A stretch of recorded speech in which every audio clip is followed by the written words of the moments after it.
you come get your dog? He's on the table. Guys, Hi, Kathy. hi. Oh, I wanted to say, Lloyd, they said they were going to send me a link for tomorrow's meeting. I don't have one. So if she could send it out in the morning, it'd be good. Let me see who organized it. Was it Linda that organized the meeting, or was it someone at NFA? Oh, it should come from NFA. I'm not sure. Let me take a quick look. I want to make this look. Okay, guys, it's 7 o'clock. I think we have a quorum now, so Okay. in the interest of a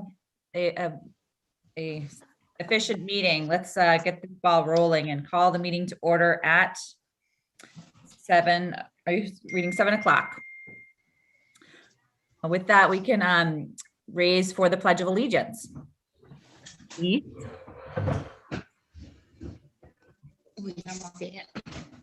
I pledge allegiance to the flag of the United States of America and to the republic for which it stands, one nation, under God, indivisible, with liberty and justice for all.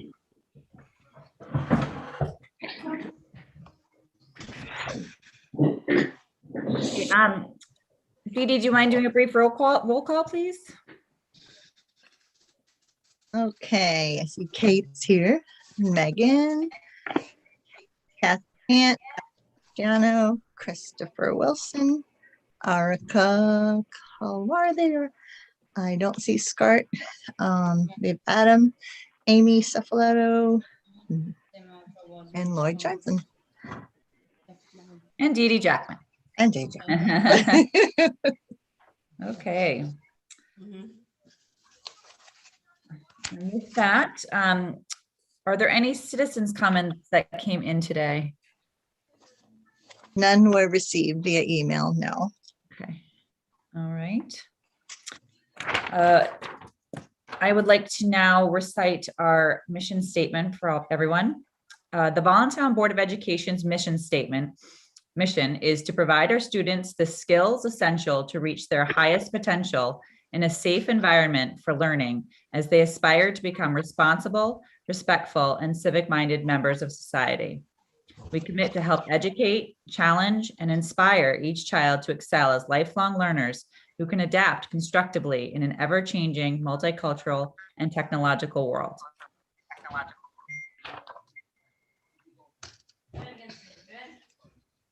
Okay.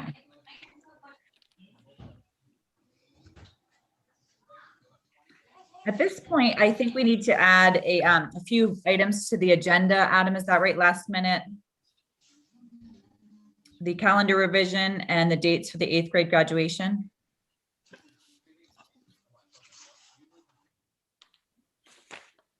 Okay. Can we have a motion on the floor for adding to the end of the agenda 2021 calendar revision and then okay, motion. Second. All in favor? Any opposed? Motion carries. And then another motion to add the date for the 8th grade graduation. Motion.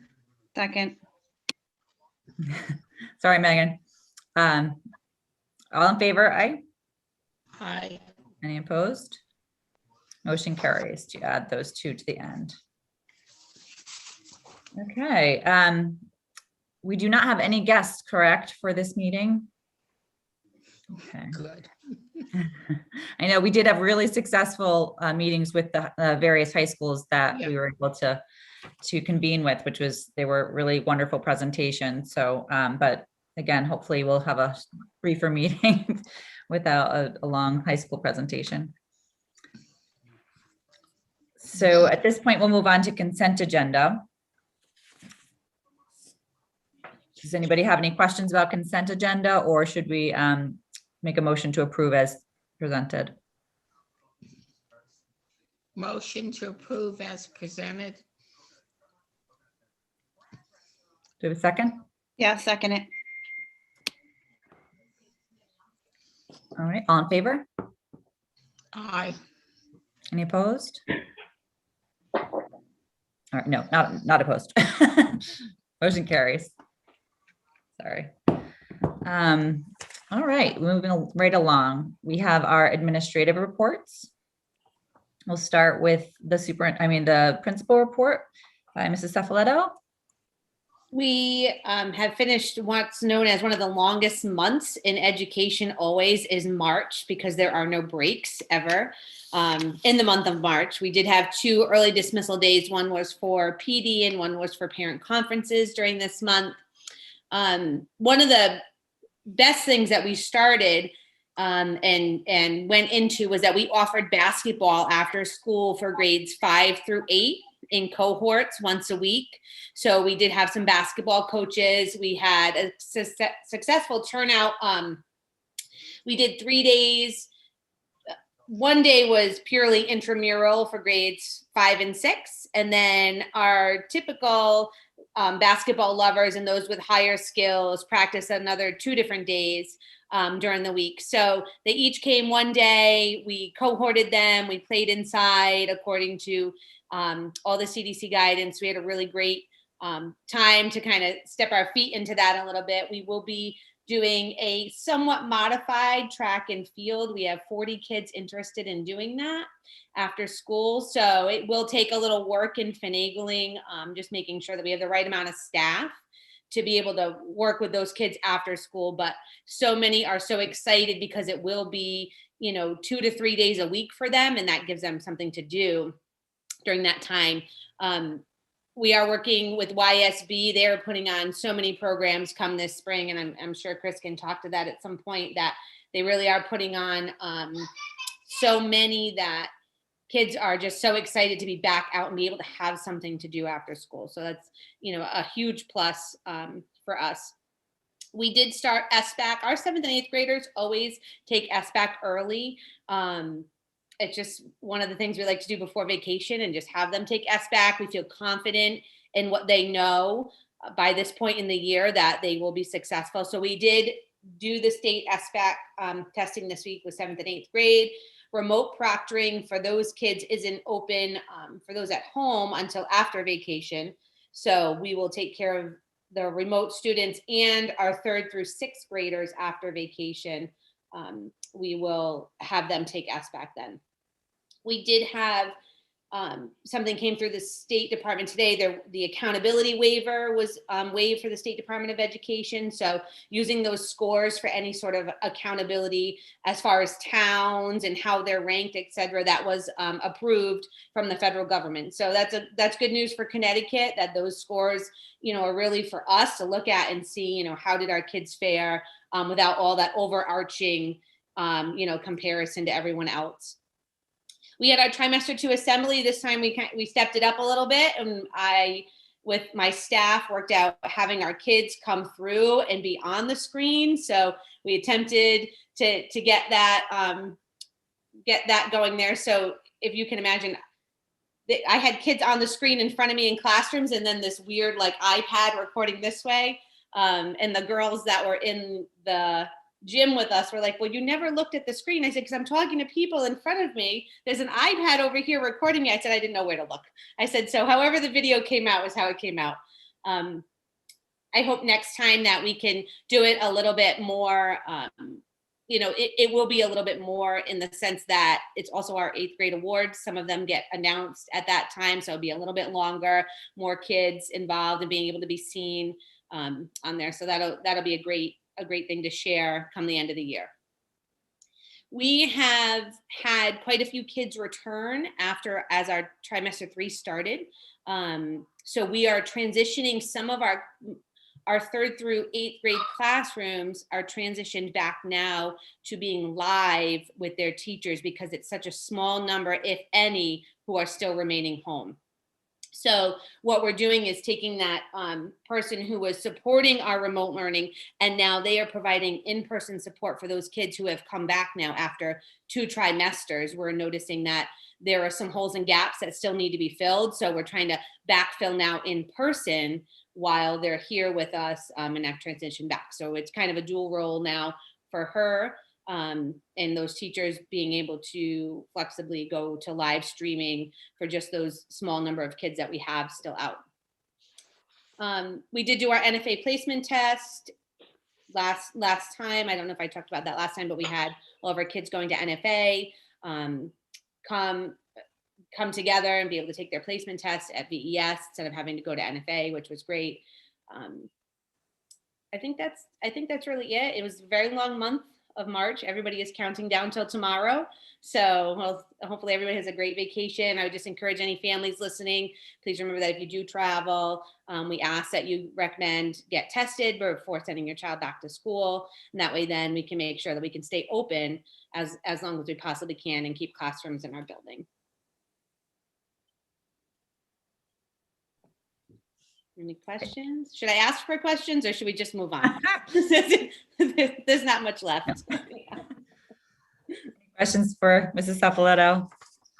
Amy, I just think you've done a great job keeping these kids in school and keeping them engaged. We're trying. I really am excited that we're offering things after school, especially for middle school. You know, little kids are used to going home, but when you take something away from middle school kids who are used to being with us after school, you know, and at the high school level, they hang out, they linger, they want to be part of it. Just being able to offer that again to them is exciting for them. And YSB really supports that mission. So Melinda really is a great asset for us in that program. Absolutely. Yeah.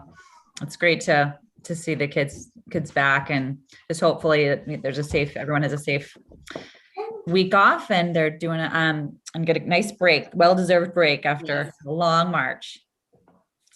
Well, thank you very much, Mrs. Sapoletto. We can move along to the Director of Student Services, Dr. Johnson.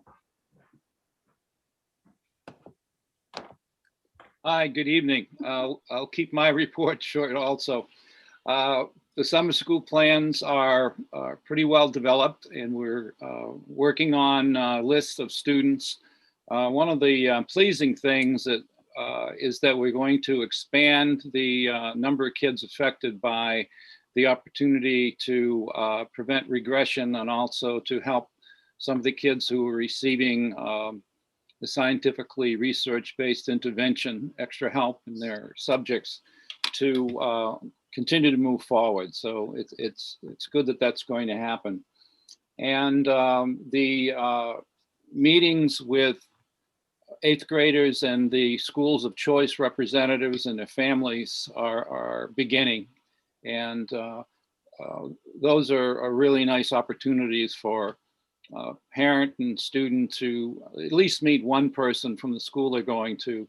And it's been nice to see the excitement that's there with the 8th graders looking forward to the challenge of high school. And I think that's it, unless there's questions.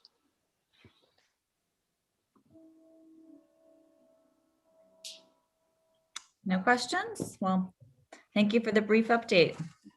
Again, I wish everyone a great week next week. You too. Okay, moving on to the superintendent's report. Mr. Burrows? Yes, thank you, Kate. I just wanted to state that I've just been very pleased with the progress that we've made this school year. And of course, I have Amy and Lloyd and the faculty and staff to thank for that, and above all, the parents.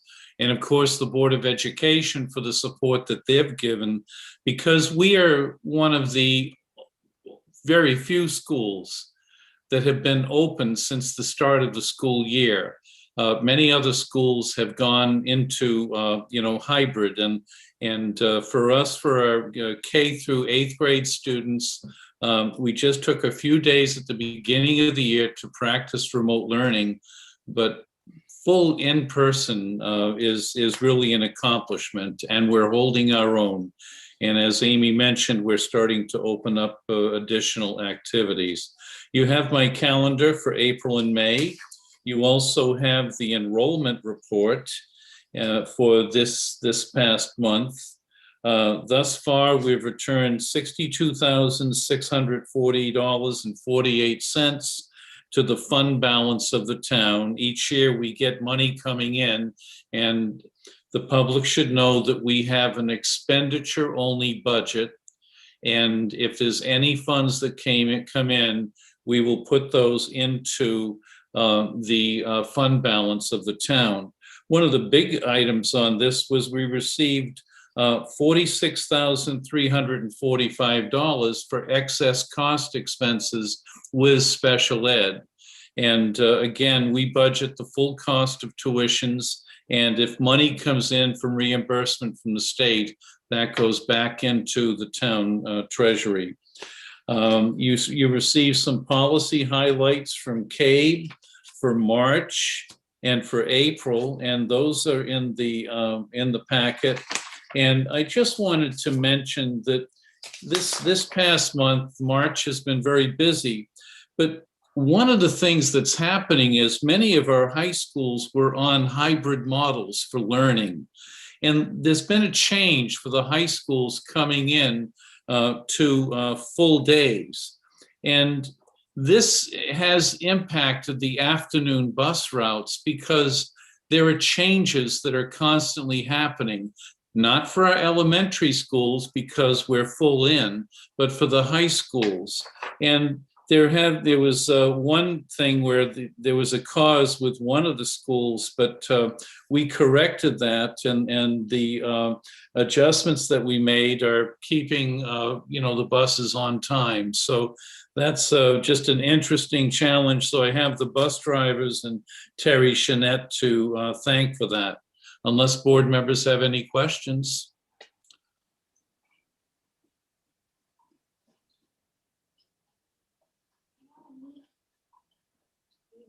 Why? Yes. Any questions from anyone? All right, I'm just loading through here. Well, with no questions, we can move on to old business. Item number 1 is the 2021-22 budget proposal. Okay, at the last meeting, the board requested that I develop a 0% budget. And I produced a 0% budget and sent that out to the community so that they could start preparing for the upcoming budget hearing, which we changed. And we're going to have a hybrid in-person budget hearing on Thursday, April 22nd at 7 p.m. in the Voluntown gymnasium. And we've set up a system now where people can come in and sit in chairs that will be socially distanced. And we will also allow people who are tuning in to be able to speak via the internet to the group and ask questions. And this budget hearing will be announced in the paper and will follow through. So board members should mark that in their calendar because that is a hearing that board members do attend. I just wanted to mention that you've received the adjusted budget. Now, I walked out of the last meeting and produced a 0% budget. 2 days later, and with that budget, we eliminated the foreign language program. And then 2 days after that, we had a special ed outplacement move into our school district. And the cost of that outplacement is over $75,000. So the adjustments that are made in this budget include that tuition. So we are still at 0. But at the end of the year, there are PPTs and other types of meetings. And as we go through this process, there's fluctuations.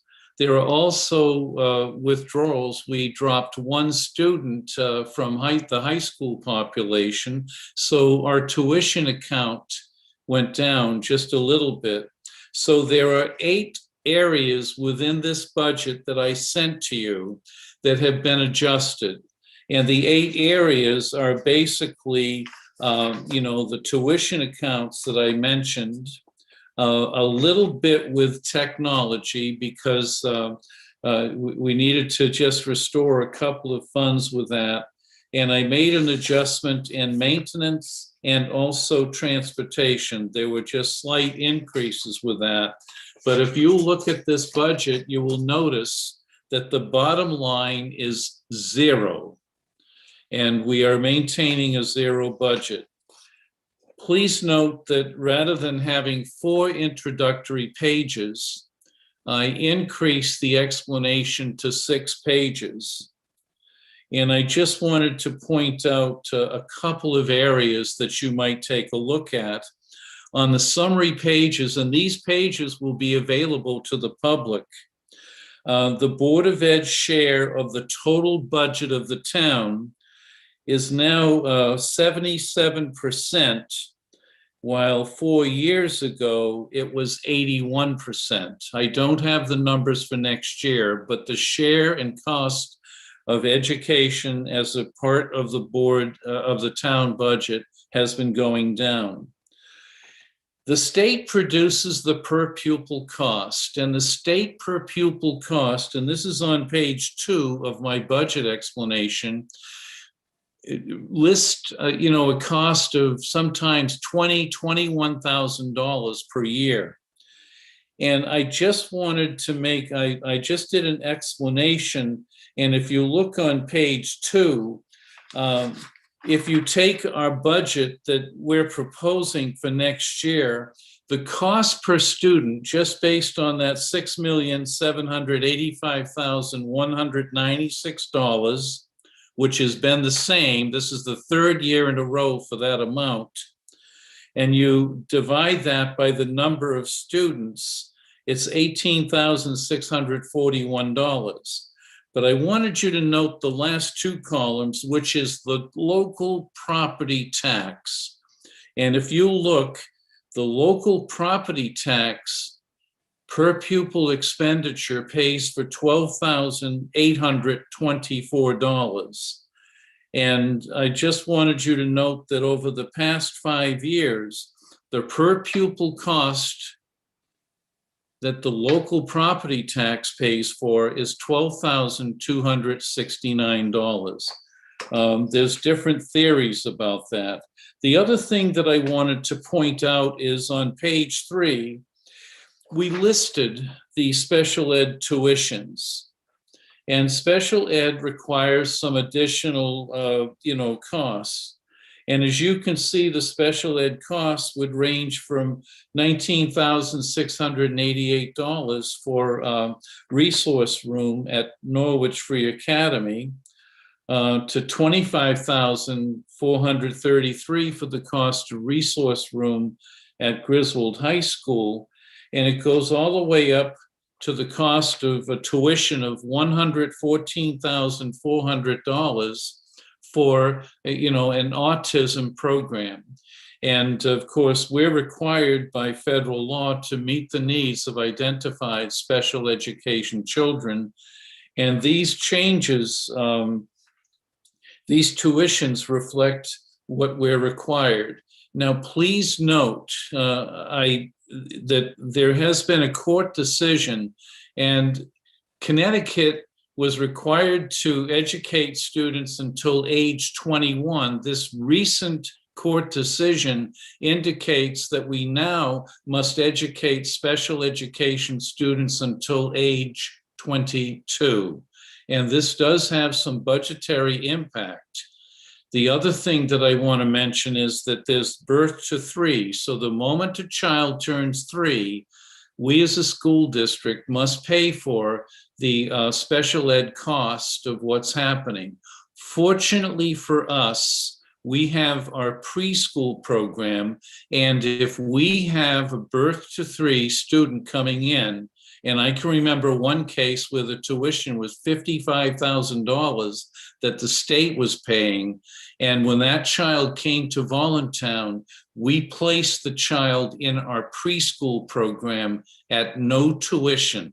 Of course, we gave special ed services with speech, OT, nursing services, and other types of things. So we are doing everything we can to make sure that we are meeting the individual education cost of students.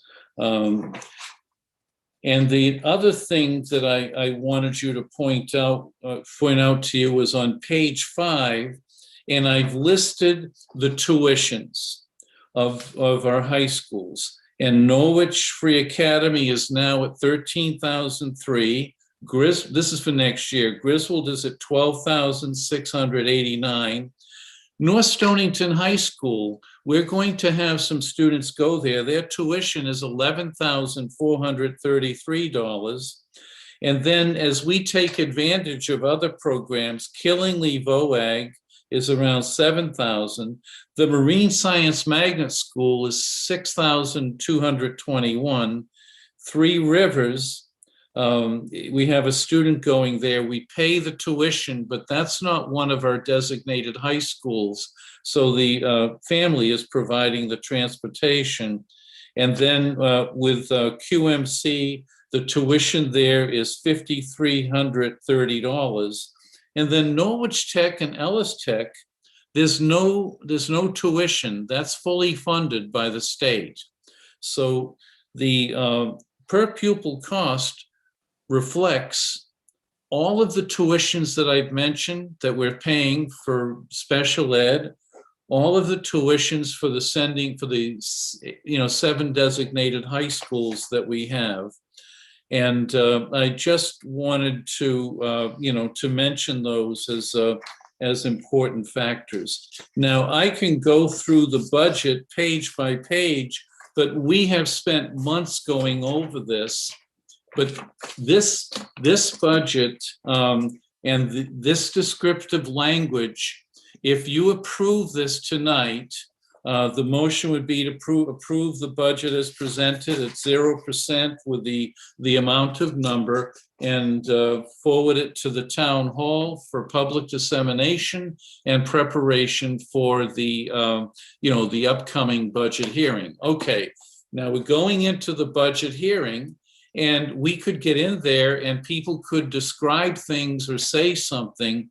And one of the things that I think we need to do is that if the board decides, they may want to just mention that they would have a follow-up Board of Ed meeting if, in effect, the board wanted to make some budget adjustments based on the suggestions that were made by the community. Or we still may have time to wait until the May 13th Board of Ed meeting. And of course, the Board of Ed could make another budget adjustment at that time. I am not sure when the selectmen will have the town meeting, but usually that's in later May, sometimes early June.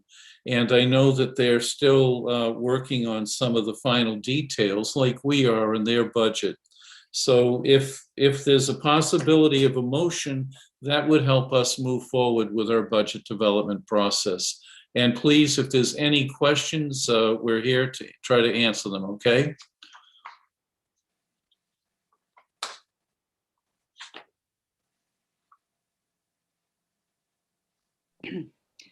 Okay, so let me get this. Right, okay, so you're basically saying we have two choices, correct? Well, there's other choices too. The board can come up with we come up with choices. Yeah, okay. multiple choices. Right. But Okay. I'm just following through the intent of the board. Okay, yes. Okay, yes. So it's 0% now, correct? That what we have proposed that goes through to the hearing, or we can hold off and make adjustments on the May 13th Board of Ed meeting. Depending upon when the town meeting is held, but generally speaking, the selectmen have been very cooperative in scheduling things based on the Board of Ed process plus their needs. So we're blessed with that flexibility. Thank you. So Adam, the only question I have is, we return money to the town every year. Yes. Significant amount. I think you said 68,000 or so in here. Yes, at this time, yes. So there's no option of rolling that money over into another year, correct? So, No, we only work with an expenditure-only budget. So if one of you wanted to make a donation to the school district, you could write me the check, but I would have to bring that over to town hall and they would put it in the town treasury. It wouldn't affect our budget at all. And that's why the Board of Ed has an expenditure-only budget. And the Board of Ed has tremendous authority in adjusting that budget as we go along because needs change all the time. And you have been doing that all along, especially during this time of COVID.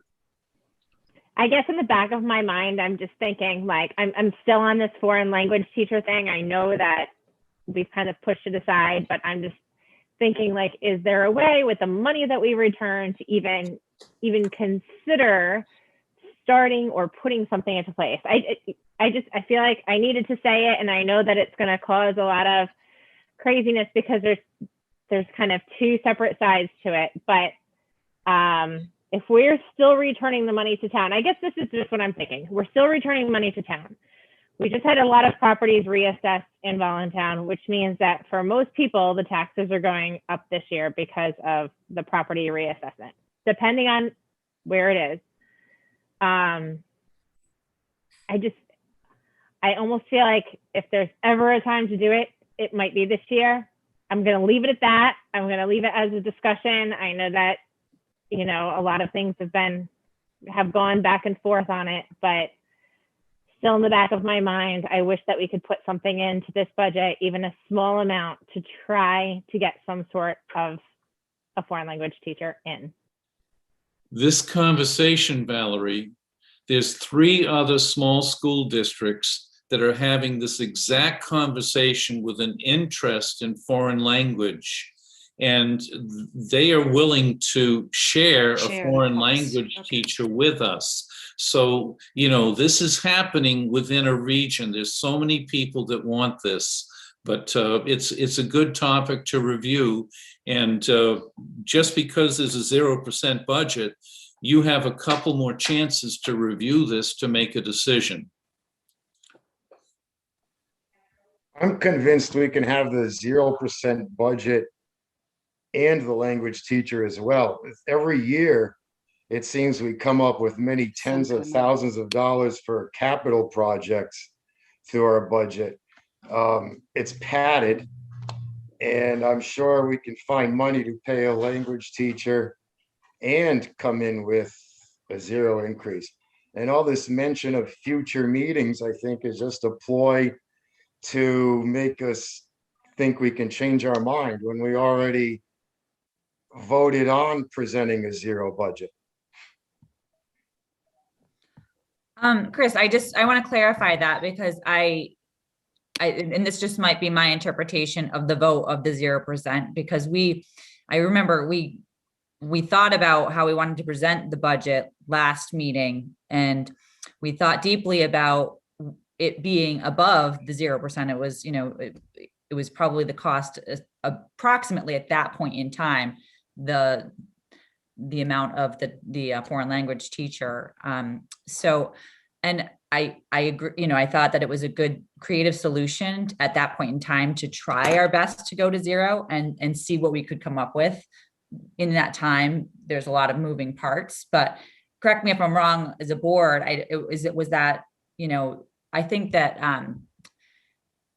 we want to do the very best to have the 0%. And Adam's told us that he can only get there, you know, by doing X, Y, and Z. And then of course the additional cost to this special ed outplacement adjusted that over this month as well. So I don't know about padded. I don't, you know, that doesn't seem, I think there's been a lot of work done on this. Well, I need to respond to that because after the last meeting, Lloyd walked out of the meeting and we wound up getting a $70,000 outplacement cost.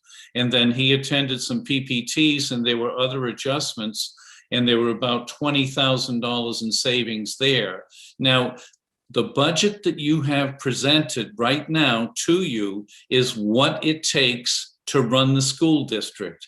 These are the tuitions, the cost, and other things.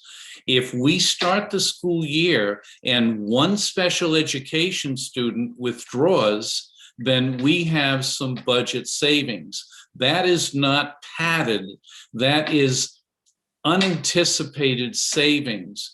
And each year there could be unanticipated savings within the budget, but there could also be unanticipated additional expenditures.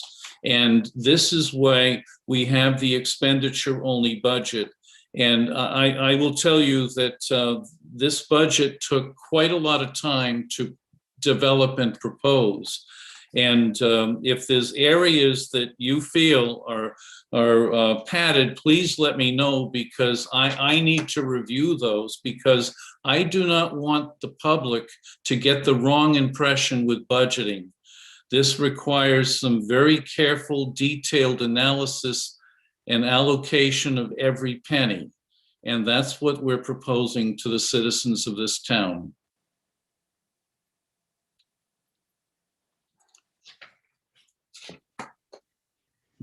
Back- When do you find out what the actual cost of increase of health insurance is going to be?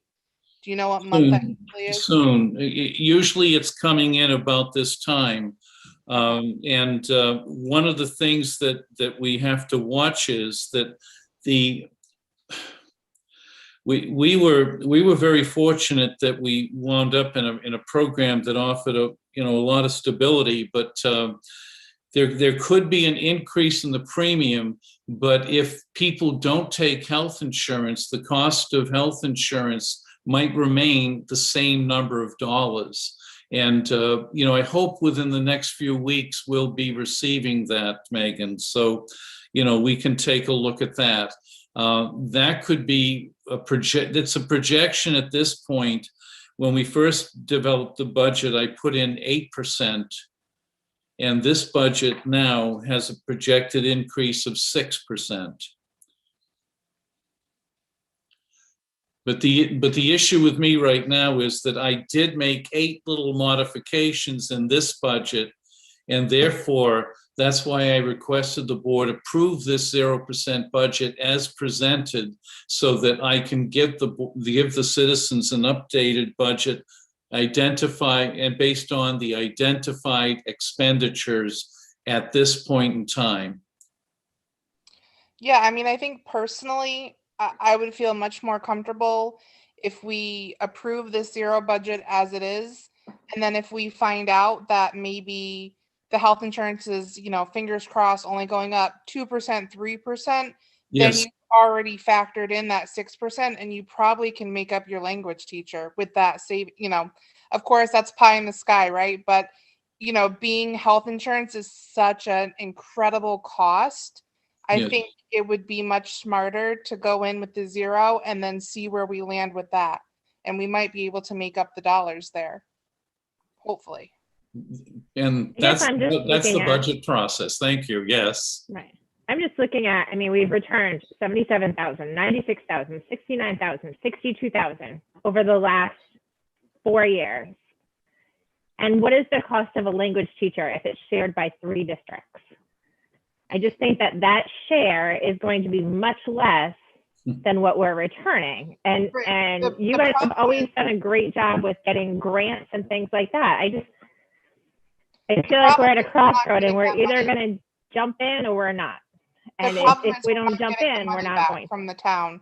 The town is using that, either putting it in the rainy day fund or using it for other. It's not like they're setting that money aside for the school. That's the problem. If they set that money aside and then we could use that for like capital gain projects and things like that, that would be incredible. But that's not what's happening, as far as I'm aware. Okay. Adam can correct me if I'm wrong. You're right, but they need to reinvest that into their town, into their Okay. students. You're I think- both bringing up excellent points, and there might be one approach, because if you look at the budget, at the last line, it's budget item 4,000, building improvements, construction services.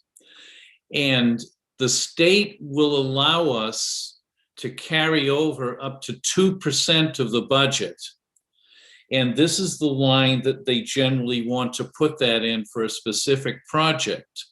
So if we have something that's coming up that's within the budget, that's an expenditure, we might be able to relate that to building improvements and have some money transferred into that account from another account in maintenance and put some money into an account for the foreign language teacher and still stay at zero.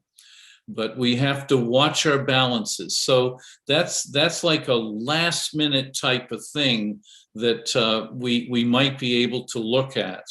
And what would I consider construction services? We did an electricity upgrade. And in the maintenance account, there's $25,000 in there. We could consult with the selectmen and say, could we please move $25,000 into that construction service as a legitimate expenditure? And then the board could move that money into an account with foreign language. So that's one of the last minute types of opportunities that we have. But we would have to talk to the the Board of Selectmen about that. And I mean, the budget, well, if we're allowed to carry over some money, they have to say, yes, you can carry over that money.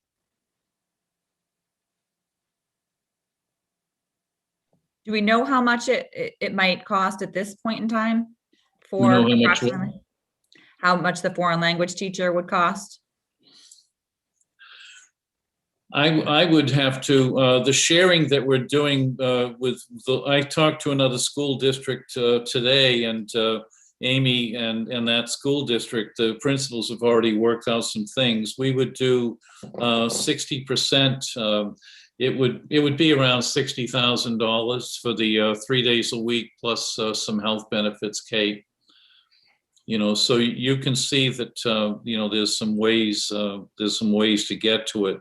But I would have to check with the town attorney and other people about carrying over some funds. Is that the 60,000 with it being shared, or that's just for? That's just our portion with our that. portion. Yes. That's just, I mean, it's good just to have a ballpark for what we're conceiving here. It's, at this point, but I mean, our ultimate goal is to meet the educational needs of our students, and I do believe as a board we're pretty strongly advocating for this foreign language teacher to be added. So I really would appreciate any Well, then any I will check with. We'll stay at zero, and I will check with Tracy and our town auditor and to see, if there are some possibilities with that. And if we have the budget hearing, we might, make that as a presentation. And then if we have the budget hearing and people are okay with the zero and we can make some adjustments, have a quick meeting after the budget hearing, the board can make a motion to make some, adjustments within the 0% budget increase. The benefits you mentioned for the language teacher, are they being shared amongst the other towns? Or are we? It would have to be between two towns. The schedules would not fit. There's the four towns, the four of us that have been talking. We meet all the time and we talk about shared services and what we can do. And we have another town that we're looking at, and Amy and the principal of that building have already met to work out a type of schedule, and the 0.9% budget that I gave you with the 61,000 included that part-time foreign language in that budget.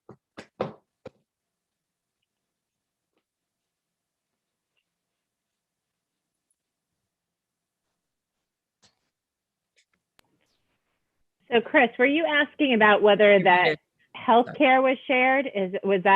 So are we paying entirely for the healthcare, or is that shared amongst both towns? We would talk to them about that.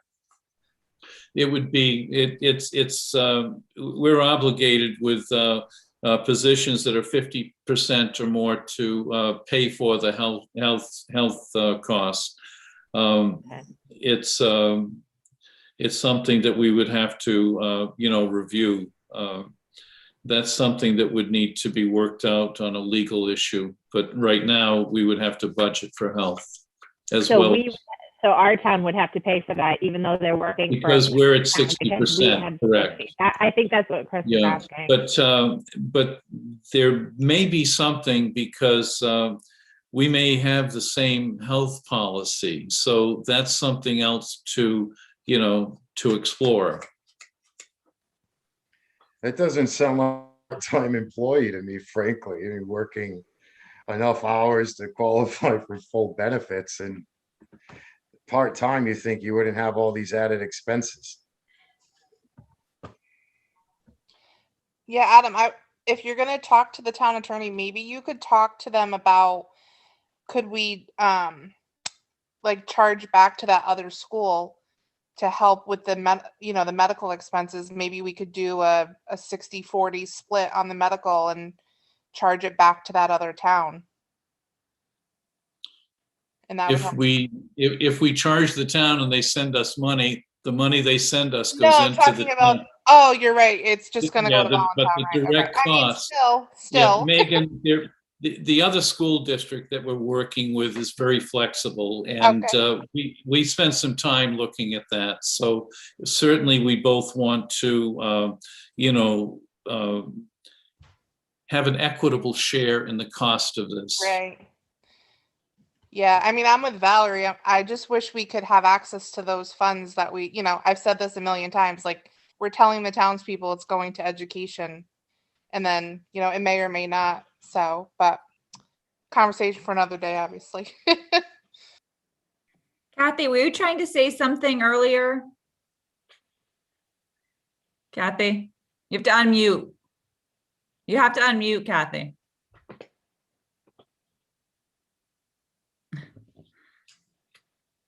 Kathy, you need to unmute your phone.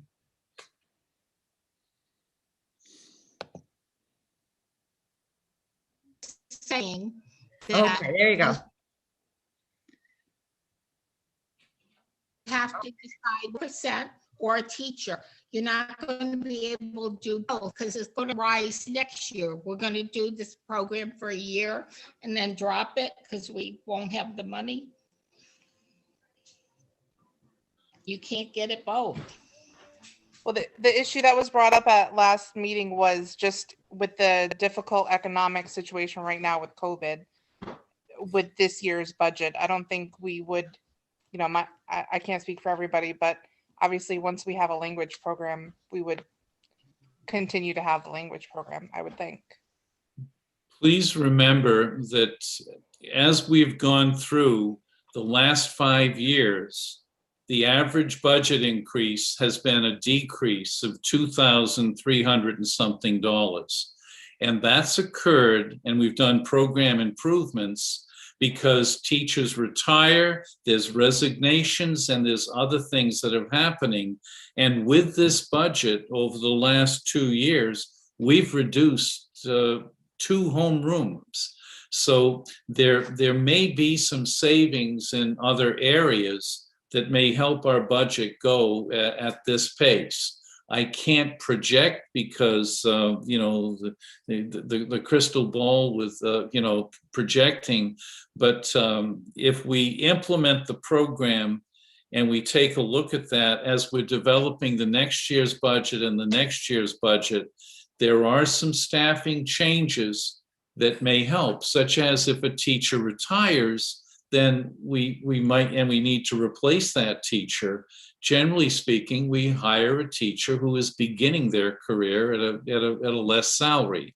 So we need to ride that trend, and that trend has been a critical component of my budgeting process. And if you count the pennies properly, for the last 5 years, our budget has gone like this.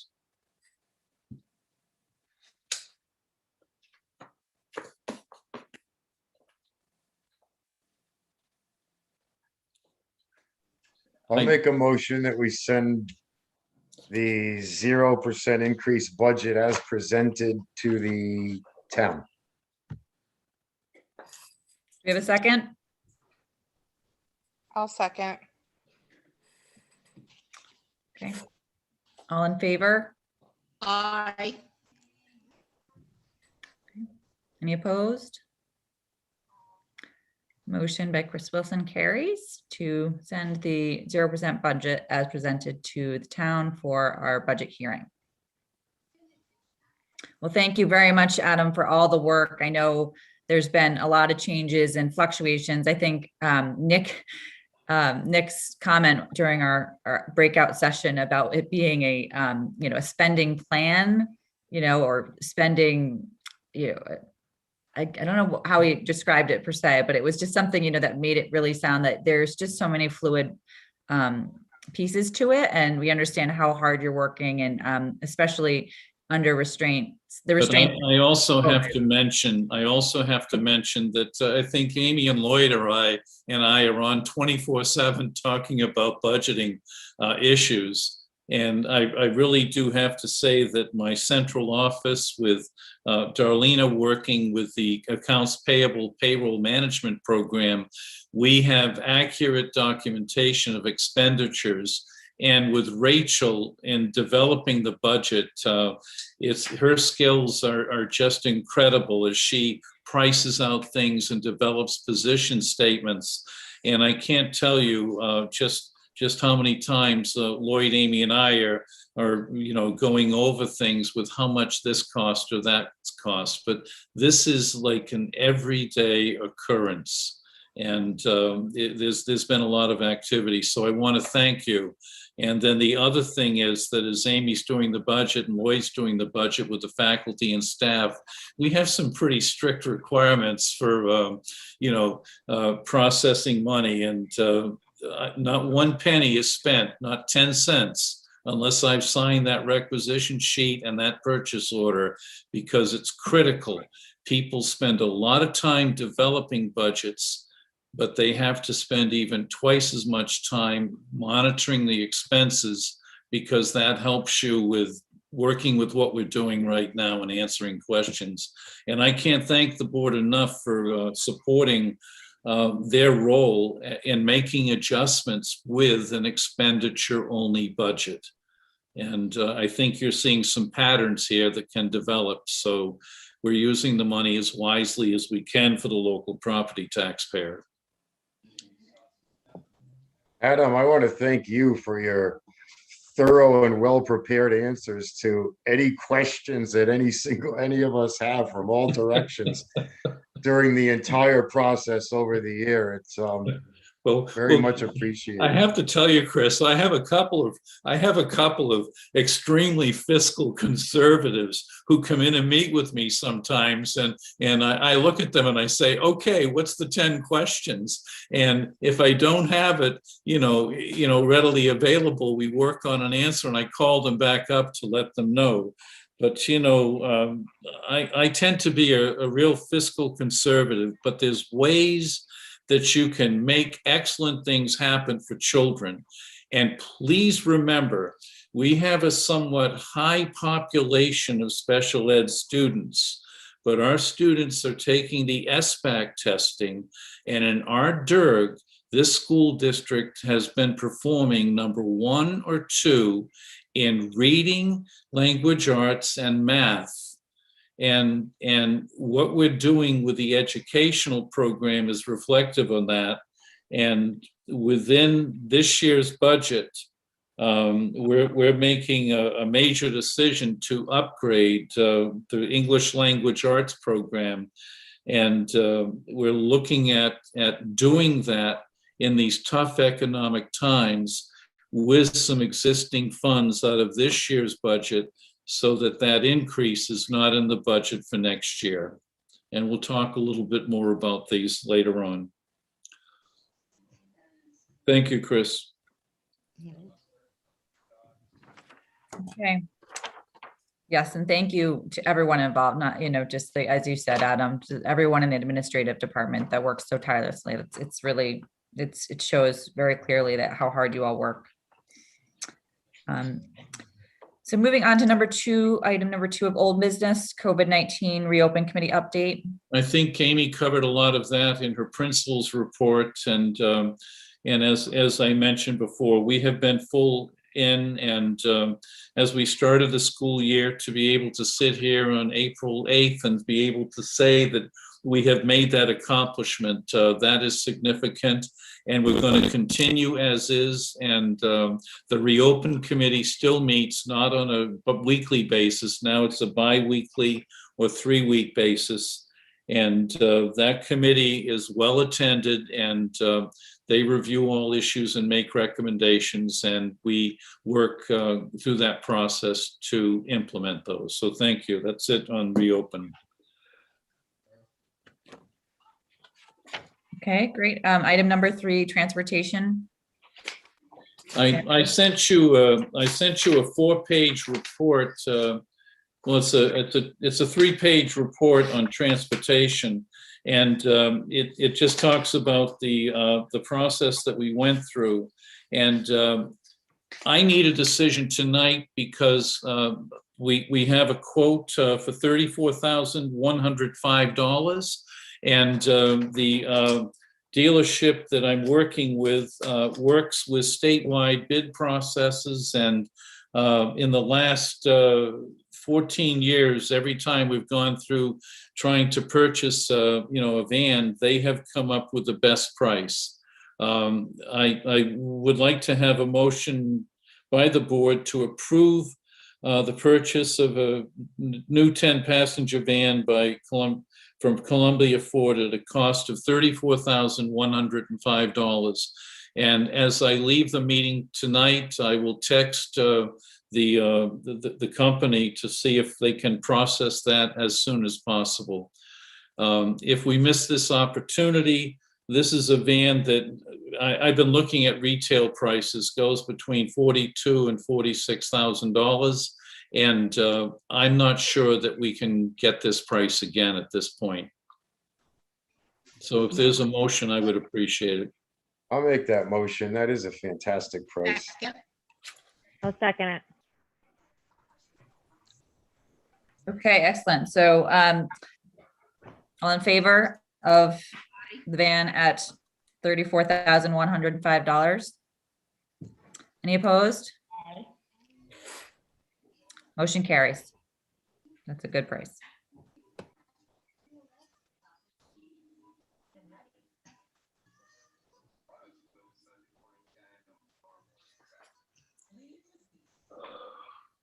And that removes item number 3. Item number 4, the J1 student sample policy update. Yes. Kate, do you want me to talk about this, or would you like to talk about it? I'll want me to give a brief summary. Okay, at the last board meeting, we made a motion that we would fund transportation, but we would not pay for tuition. And the director of the J1 program and the local citizen in town who wants to support the J1 student wrote back and indicated, that they're still interested if there's anything that can happen. And they also had called some other leaders in town, and they asked if you had a policy on J1 students. So therefore, I went to CABE, and CABE does have a foreign exchange student policy. But the thing is that in this policy, you can see it there, it's in italics and underlined. Voluntown will provide transportation only for one of our designated high school. High school tuition students will be the responsibility of the J1 exchange family. And that reflects the motion that they made at the last meeting. Now, this can be a first reading for this policy.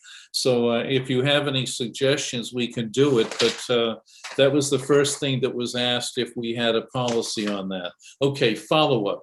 The director of the J1 program gave me the name of 2 superintendents who are very familiar with the the J1 student process. And last year at this time, when I was reviewing it, I told her that I had communicated with those superintendents who just happened to be very close other superintendents. I mean, they're in a group that I meet with all the time, and I've known them for years and years. And they told me what they went through a few years ago with the process. I also called another superintendent of one of our designated high schools and said, is there anything that you could do to, help out with tuition or anything in your community? And he said, not this year, not with the budget, not with COVID-19. It's just impossible. So I know that we would love to be able to do this, but these are tough budget times.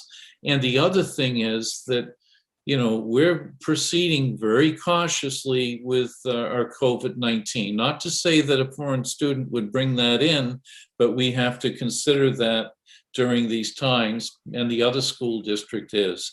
Kate, I don't know whether you have anything else to add to that, but I really, wish I could help out. And, I know that what this is like. I mean, 30 years ago, my daughter, she participated in an exchange program and went to France, but those were different times.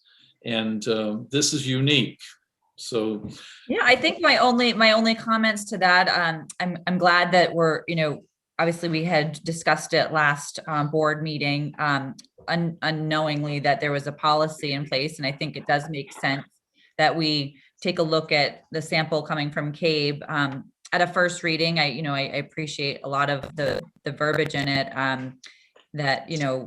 that we are encouraging international studies and that we do, I think some of the sentiments that we all brought up last board meeting, which are very true and, close to my heart, that it's, I think it would be great for, students in Voluntown and the greater community to have, a foreign exchange person, from some other country here, and then vice versa, that they get the experience of living in the United States for a period of time and seeing our cultures and our, all the things that mean so much to us. So I think that we should take this for a reading as a first reading and talk more about it. I think as an update.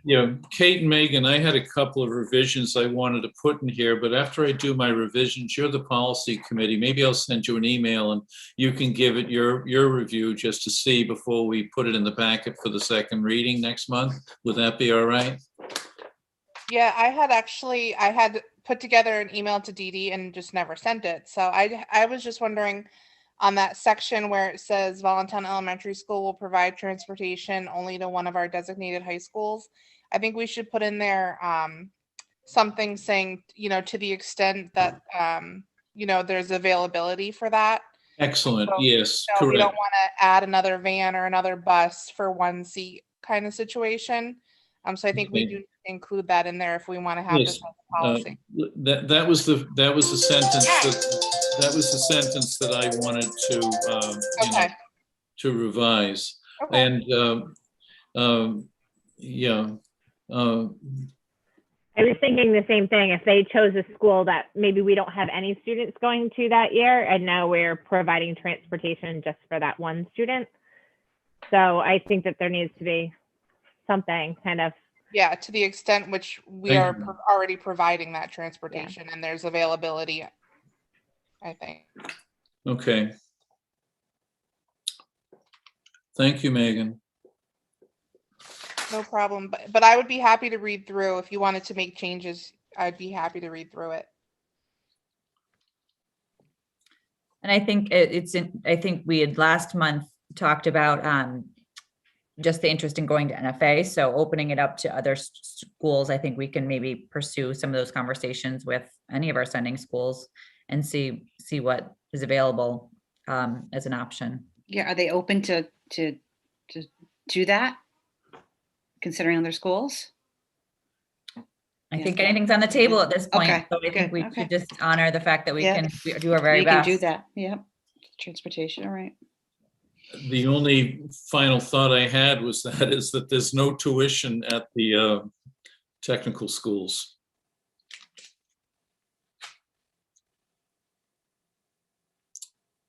Technical, we have Norwich Tech and what's the other one? And Ellis.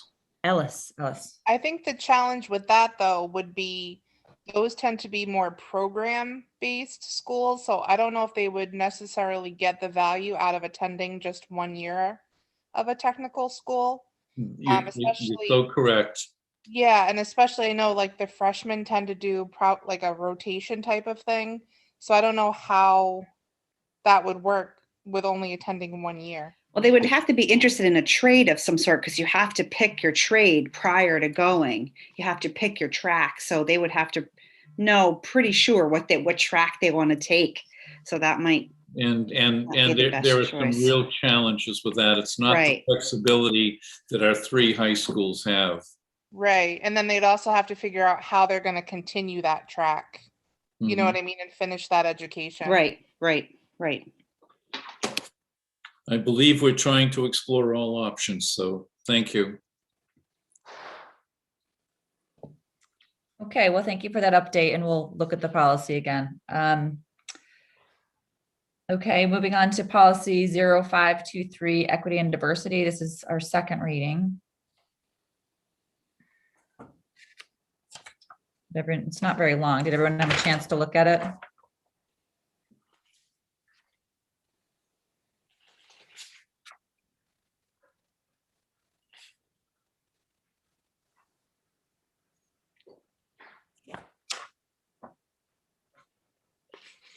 I just had a few comments to it that I could review with Megan, but generally speaking, I didn't know if there was anything specific that people wanted to review.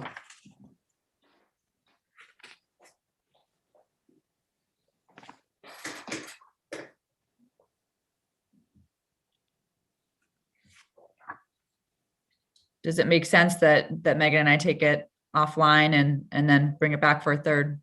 For the second reading, yes. The third reading, yeah, okay. Let's do that then. Okay, item number 6 is policy regulation appendixes and form number 6172 spot 4, Title I, parent and family engagement. This is a second reading. This is a long one. This is, Yes, and this is a mandated policy Yeah, with the, okay. Title I. yes. And we do receive a Title I grant Mhm. that helps pay for the scientific research-based interventionist. And it's Tier 1, Tier 2, and Tier 3, remediation in math and language arts. And Amy, I'll put you on the spot. We at one point we had no Tier 3 math students, which is unbelievable. I'm not sure how our numbers are right now because these are very interesting times. The same is for math. Math is much more tangible than reading. Reading is not innate for kids, so that's why we definitely get more kids in SRBI for reading. But we do have the SRBI interventionist. Title I does pay for that. We do the pieces of this policy of sending those reports home. So for kids who are in those programs in and out, it's like an ebb and flow of kids who are in and out and in and out, filling in those holes and gaps. So it's like, you're envisioning like Swiss cheese, like there's holes and you're trying to fill them in. And that's the purpose of the interventionist and communicating with parents to make sure that, that we're making the right strides in that direction. And that's kind of the pathway to, does the child need more services than just SRBI?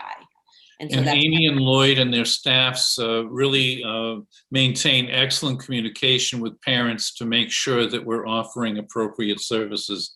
But this is a policy update that was sent to us by CABE, and there's a couple of updates as far as the legislation, and so this is a timely update. I think the only thing that I was kind of looking at was the volunteer guidelines, especially in the time of COVID, and kind of trying, I don't know if we want to add something else in there. I mean, if we're going on field trips and bringing kids,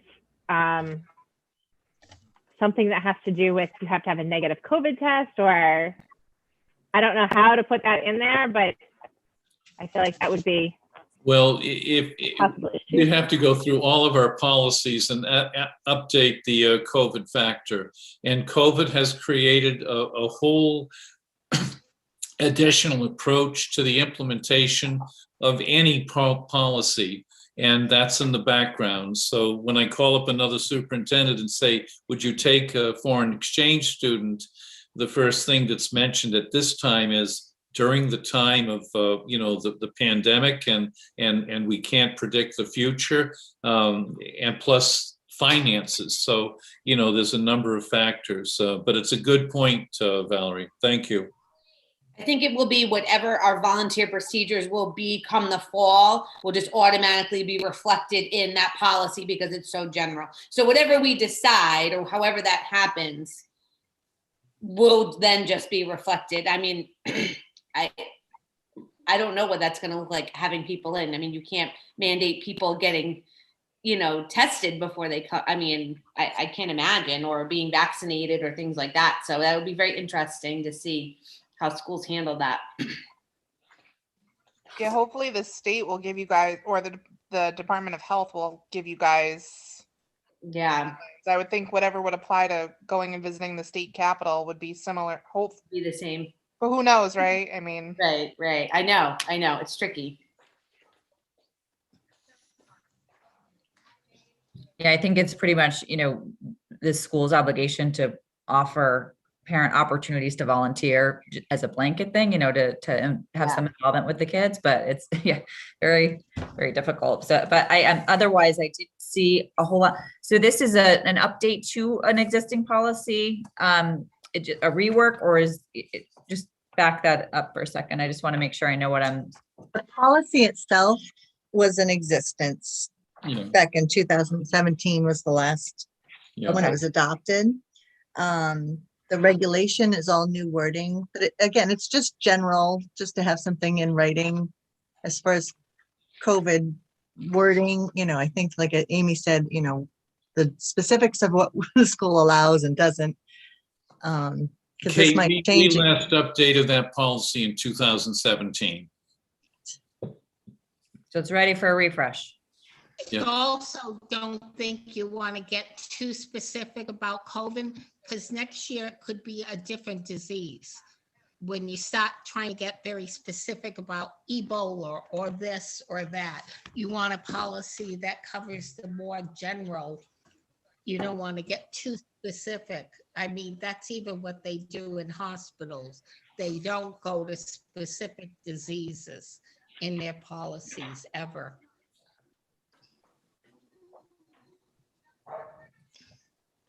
I had no comments to change to it. I don't know about anyone else.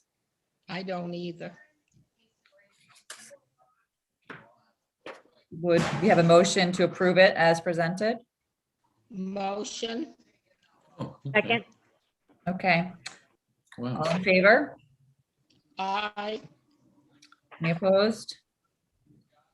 Motion carries that we approve policy, regulation, and appendices in form 617 to spot 4 on Title I, Parent and Family Engagement as presented. Thank you.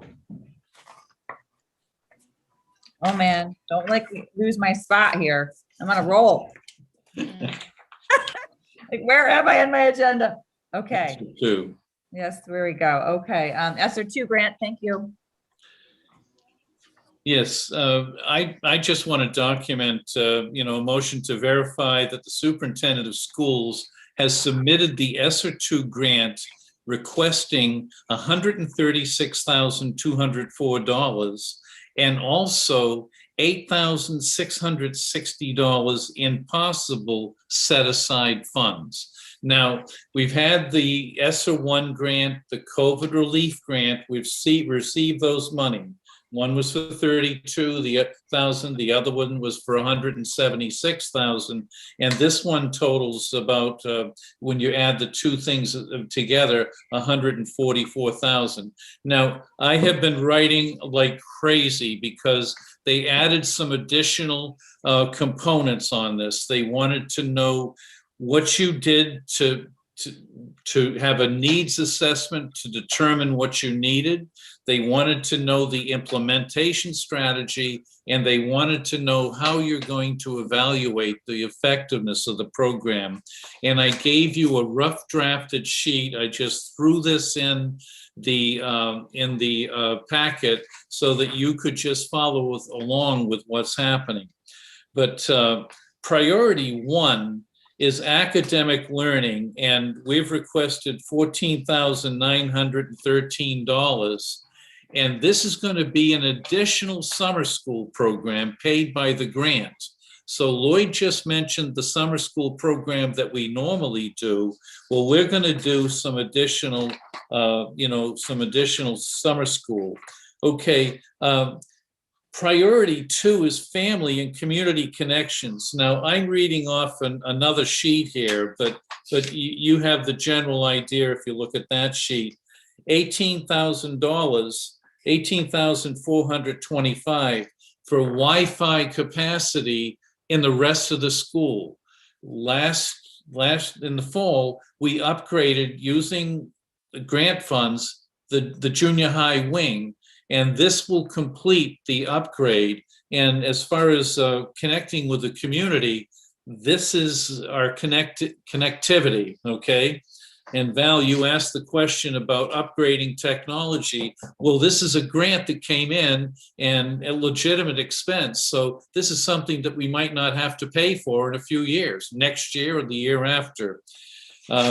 The next thing was safety and social emotional well-being, and I had $38,600, and this is air quality is huge. All you're reading about with COVID and the schools is we need to improve the air quality. Well, we have two almost 30-year-old air handlers up on the old section of the building. And we, if approved, we can replace those with this grant. And again, that means 2 or 3 years down the line, we're not going to have to take that out of the local taxpayer budget because we need to make sure that we're improving air quality. $2,975 to install a touchless water bottle filler. We have the unit, but when we picked it up, the PTO bought it for us. But to install it, we have a lot of work to do with a concrete wall. Well, this allows us to install that. And let me tell you, maintenance-wise, if you have a touchless water bottle filler, then it's going to be much safer than having to spend all day just cleaning up the sink. It's a small amount of money, but it's needed. And again, I had to write a needs assessment, the strategy for implementing it, and how we're going to evaluate this as part of the grant. $3,700 for PPE, that's self-explanatory. And then $5,000 for cleaning supplies. And then remote learning and staff development. We mentioned that we have some students on remote learning. We use COVID relief funds to maintain a teacher with remote learning. Well, we have students who are coming back and we have students who are transitioning, and we can use this money to pay for part of the salary for an existing staff member to help with the transition back to school. And then the next item was $48,812. And this is for smart boards. We're finding that our smart boards are much older. And, as Amy mentioned, teachers are switching classrooms, and the older smart boards are delayed in starting up. They're just older, and the technology has improved. And these newer units would allow teachers to move from classroom to classroom and immediately hook up. And it's a good expenditure. So that's what totals the $136,000. And then for the set aside funds, there was $88,660. If you notice in our budget, we have school psychology. Erica, you're going to like this. We are paying for purchase services. And, we want to try to bring in a little bit more counseling to help support students with social emotional learning. And if we get these outside funds, it's not a lasting position, but we might be able to increase, the services that we can give to parents and families. Now, all I want you to do is to approve, to verify, make a motion to verify that I've submitted the grant and you've documented this in the Board of Ed meeting. The grant goes into the state and they have a team of people that review every word that we've written, and then they will tell us what they'll approve. And Megan, remember last fall, I tried to get the van out of the COVID relief funds and they said no, but I'm hoping that if they say no to some of these funds, they'll let me use them in another area. So this is a wait and see thing, but as soon as the money's released, we're going to start moving on these building improvements to help with the COVID challenge and to help improve our instructional strategy, air quality, and social, emotional, and academic learning in the district, all blended together. And Amy, thank you for helping with the assessments of each one of these items. You do a great job with this, Adam. Yeah. This stuff. You have a motion? Motion to Yeah. approve? Okay, Verify verify. the submittal of the grant. Okay, the motion on the floor is to verify that the superintendent of schools has submitted the ESSER 2 grant requesting $136,000 and $204 and also $8,660 in possible set aside funds. Motion. Kathy, motion. Yeah. Okay. Second. Erica, seconds. All in favor? Aye. Any opposed? And None? with the expanded summer school program, it'll be nice now that the rooms are all air conditioned. You guys don't have to wear, especially wearing the masks. Those poor Yes. kids. So that'll be nice. And I included transportation in these funds, so let's see if that can happen. Mhm. Okay, great. Well, thank you for your work on the grants. I mean, I know that it's endless amounts of time, just, but we have to work with, what's presented. So thank you for that work. Well, next, Yeah, okay. moving on to new business. Bylaw 9271 Code of Ethics and policy 0050 Code of Ethics. So this is just a bit of background.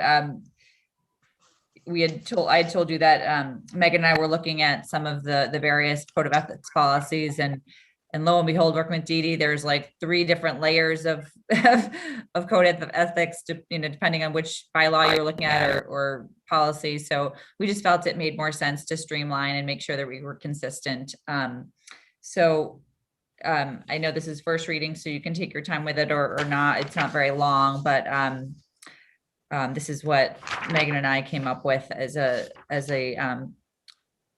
more updated bylaw for ourselves for Code of Ethics for the Board of Education.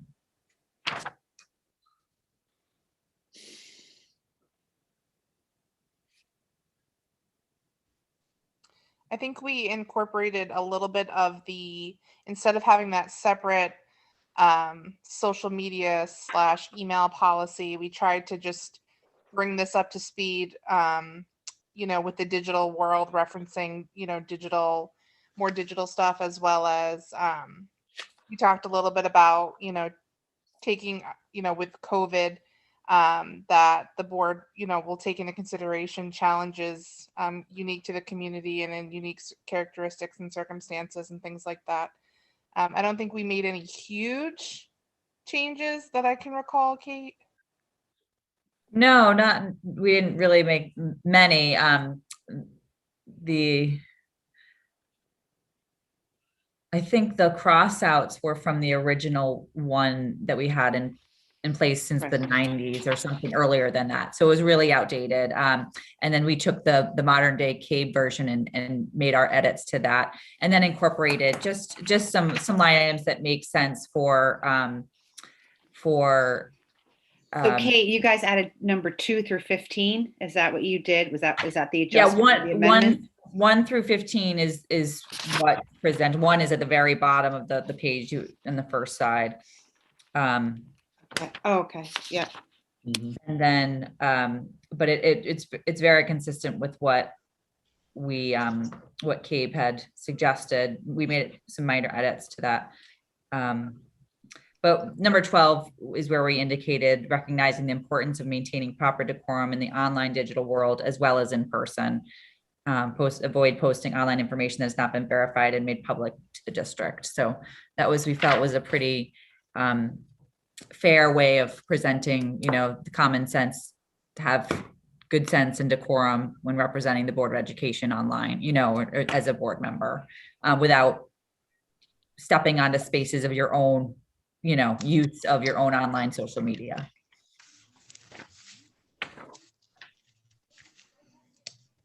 I thought it looked good. A Yeah. lot of work into it Yeah, I did too. I agree. and stuff. I don't see anything glaring at all. It looks good. Well, these are good. I think as a board in general, luckily from what you see on the news, 98% of the time we fully agree. And the rare times we don't, we want the same thing. We just disagree on how to get there at times. And we really do work well together. And this ethics, when you read through these, are things we do every meeting amongst ourselves. So we're doing pretty good, I think. I'm glad you agree, Chris. We felt we had the heart and spirit of our members in here and wanted to make sure it properly reflected kind of our ethos as a board. So, well, do we have a motion then to once we clean it up? What do you want to do, Dee Dee? Should we give it? You're welcome. You're welcome to vote on it tonight. I just wanted to note too that this would also eliminate. We Right. had like 2 code of ethics policies. One was a bylaw, one was a policy, and this will just kind of eliminate policy 0050, correct. Okay.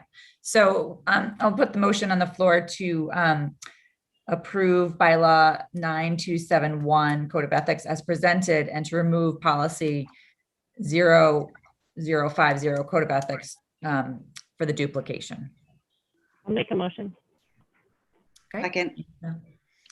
Second by Arca. All in favor? I'll second. All in favor? Motion carries. Thank you. Okay. So we are moving on to number 2, personnel. Yes, we need a motion to approve Ed Duncan, Margaret Boland, Nicole Vitale, and Charles Salter as intramural basketball clinic supervisors. And they just finished running basketball, and we got an agreement, verbal agreement with the union that we would not have coaches, but we would have supervisors. So the program was successful. We've run it, but I just need a motion to approve them. Motion. Yeah, second that. Okay. All in favor? Aye. Any opposed? Motion carries to approve Ed Duncan, Margaret Boland, Nicole Vitale, and Charles Salter as intramural basketball clinic supervisors. And then I need a motion to acknowledge that Lisa George, a custodian on a temporary basis paid for by COVID relief funds, is no longer working at Voluntary Elementary School as of January 20th, 2021. And as you know, with the board, we keep minutes and we document when people were hired and when they either left or resigned or whatever.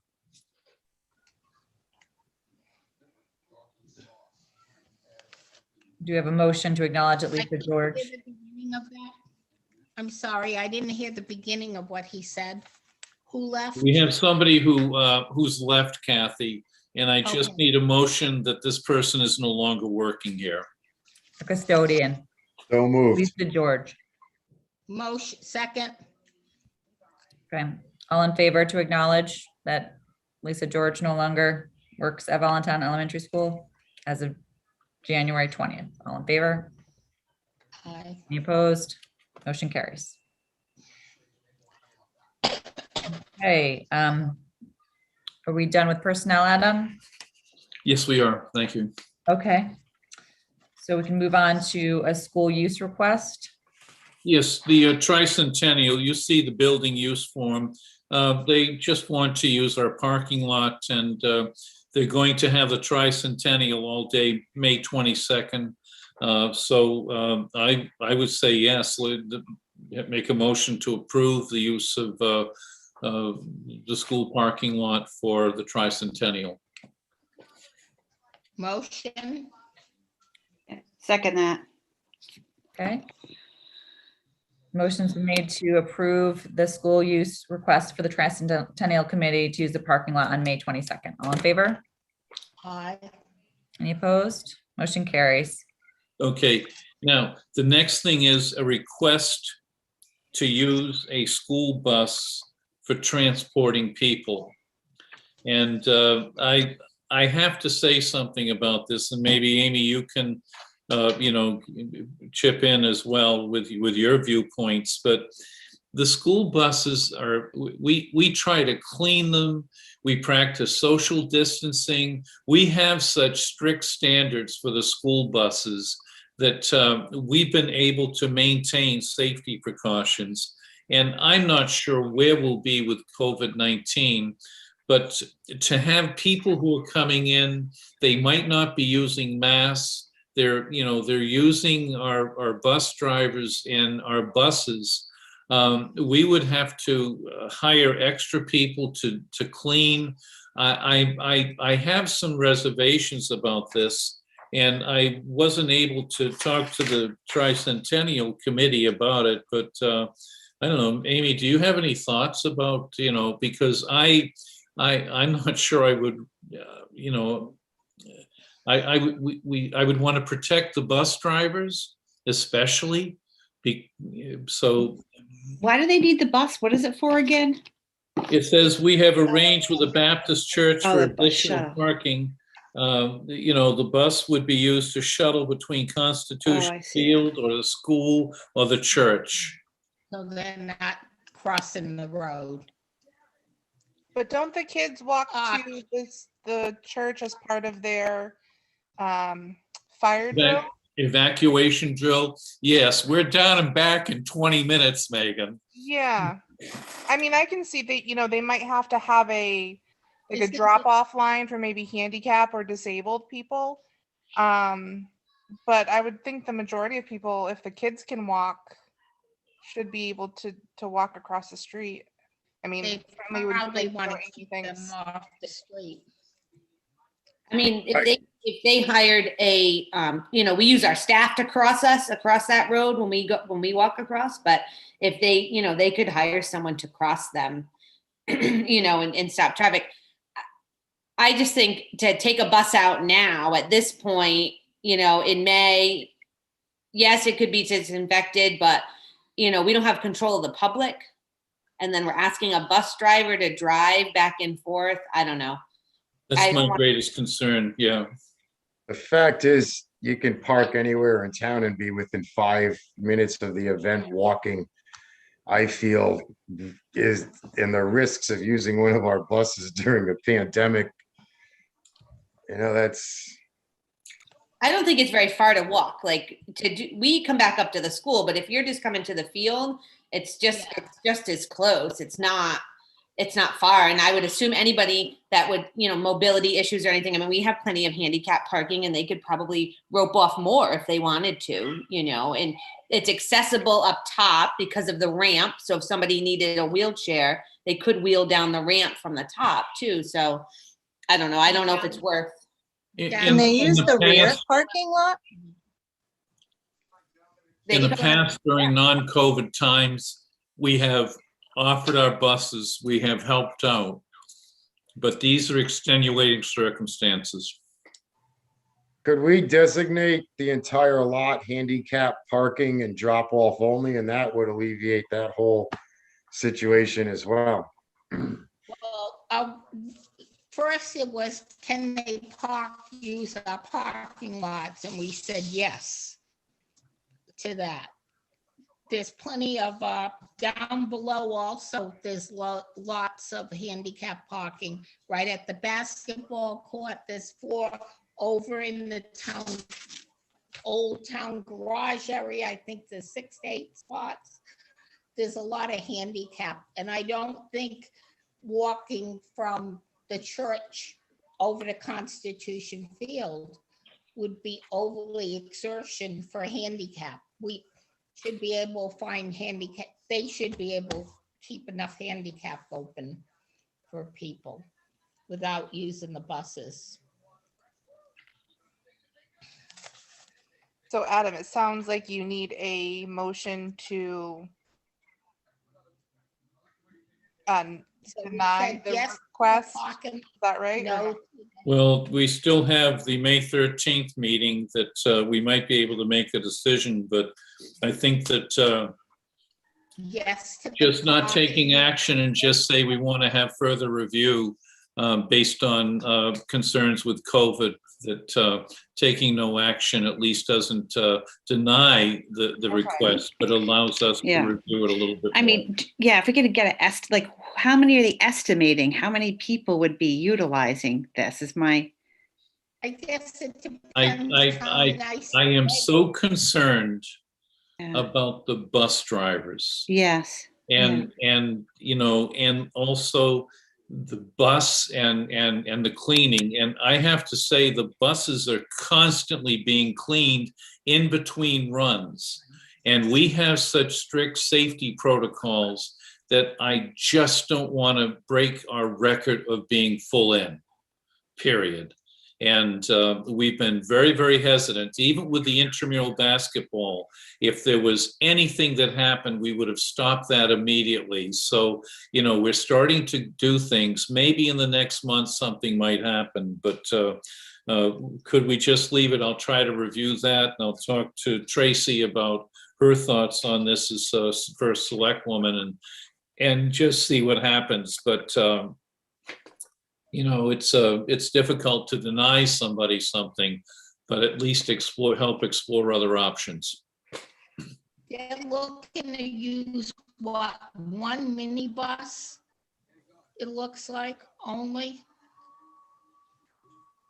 Is that correct? 1 minibus? Yes, I think so. That's all they're asking for. And they said it says 1 or 2 drivers. I don't know how long. Oh, 8 a.m. to 10 p.m. So that's why. So when one person. Yeah, it's a long, all day. Yeah. And that's if you can get somebody. I mean, Yeah, Right. that's what I was gonna ask. Is there anybody who would even, somebody might do it like during the daytime, but you know, They some, have someone enlisted. Gigi loves driving everyone everywhere. No, not throwing Gigi under the bus this time. It's I think we'll just wait. Let's table it for next time. Thank you for the information. You kind of tested our temperature, and I think we're all pretty much in the same Table camp here. until a future discussion. Yeah. Okay. All right. Item number 4 is American Rescue Plan. Yes. We just finished approving one grant. I haven't received the grant application. I don't know how much money this is, but from what I'm reading, this could be a multi-year federal grant. And this may play into some long-term, financial support with some things. So when this comes in, it has to be, I think, blended with some of our priorities for the budget, as well as handling, some of the things with regards to the recovery. So all I know is that this is coming, and when it's here, we'll be able to review some of the issues. And then, of course, we'll be writing another grant. But I do think it's going to be a little different, because I do think that it's going to project out to 2024. And that may factor into some interesting budgetary types of things for us. Great. That's it, Kate. Oh, goodness. What am I doing? All right, I'm unmuted. Okay, we have our two additional items, the calendar update. That's just a confirmation that the calendar update shows Thursday, June 17th as the last day of school. Please note that if this calendar goes through and we make it through all of these dates, we will have over 900 hours. We will have 181 days of school. We would make the normal state standards for the school year. So we have done well. And all it is just a motion to approve the revised calendar. I just have one question. What does FC stand for? What is It's what? in a number of places, like SC. Oh, school SC, closed. December. School closed. Oh, okay. Yep. Okay. You need a motion to approve, Motion? Adam? Yes. You need a motion to approve? Yes. Please. I'll make a motion. I'll second it. Okay, all in favor to approve the revised 2021 school calendar reflecting the last day of school will be Thursday, June 17th.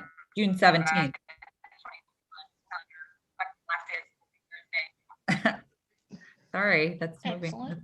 Thank you. This calendar will be distributed tomorrow. So we have many parents who are waiting for the final calendar. Hopefully we won't have any more delays or, well, we won't have any cancellations. So, yeah. Okay, and then finally, the 8th grade graduation. Yes, we're setting that for Monday, June 14th, 5:30 p.m. It'll be in Constitution Field with a rain date of Tuesday, June 15th. And the Board of Ed annually makes a motion to approve the graduation date. I'll make a motion to approve it. Do we have a second? Yeah, I'll second. Okay, all in favor to approve the date for the 8th grade graduation held on Monday, June 14th, 2021, rain date, June 15th. Aye, all in favor? Any opposed? Motion carries. Amy, are you still thinking Constitution Field, or are you gonna try to do something inside? We're gonna do it outside like we did last time, except I would not like to use cars, but bring out actual seating for families in the groups that they're gonna sit in. So I think that'd be a little bit more like a graduation than everybody's car lining the field. So that it'll be better that way. Although the drive-in movie graduation was something that the kids will remember forever, I They think. will, I know. It was so great will last we, year. and so will And we. so will we, right?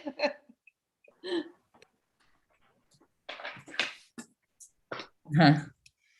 Okay, that finalizes our new business items. Again, wanted to make everybody aware that we'll have that special Board of Ed meeting, public hearing on Thursday, April 22nd at 7 p.m. in the VS gym. So all in attendance for that. Mark your calendars. And then our regular Board of Ed meeting is on May 13th. Are we gonna meet as a board after the thing on the 22nd? Does that have to be posted if we're gonna meet after? Yes, it's going to be published in Adam the had said something about newspaper. Yes, that's going to be, we're working on a special posting, and we also have to look at ways that people can sign up and register to participate online. So there needs to be some very strict guidelines with that, and we're working with Town Hall to make sure that we're in compliance with the standards, Kathy, okay? They did the town meeting that way, and Skip had it on Zoom, and they could vote on Zoom and Yes, correct. whatever. Okay.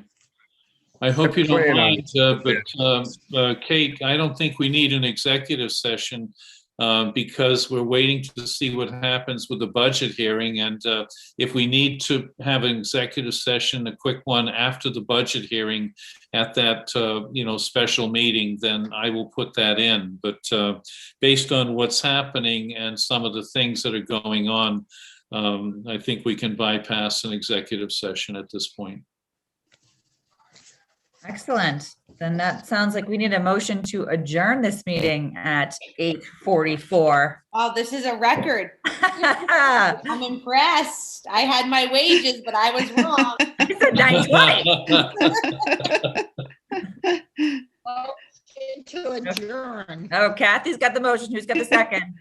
I'll second. All right, Megan. Megan wins. Second. Happy spring break, Amy and everybody. Yes, thank you so much. Enjoy your And thank time you, off. Board of Ed. Okay, yeah, happy spring. Appreciate the support. You take care. Kathy, I'm going to call you after the meeting. Oh, Thank